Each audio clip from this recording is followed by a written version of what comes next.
Hello friends, welcome back to the money video guys and my YouTube channel guys. Today friend we are going to talk about guys Infinix phone guys date and time setting guys, and today video title is guys Infinix phone guys phone date guys, how can we change it? Friends, you want to change guys your phone date in your Infinix phone device, so how can you change it? Today friends I will show you, I will tell you guys. So before starting video friends, first of all go and subscribe the channel, click the bell icon, like the video, open your phone setting guys, and guys scroll it.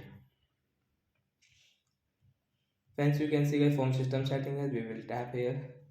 Date and time guys, we will tap here. Guys click on set date setting. So guys you can change, and guys you can set your date from here guys. So today like 15 December, 20 December guys you want to change. So guys you can change guys this month list, date list and year list guys. You can change from here like January, November, Feb, March, April, August, September, July, May, June guys. You can change from here. So I will change into guys 20 December, okay option.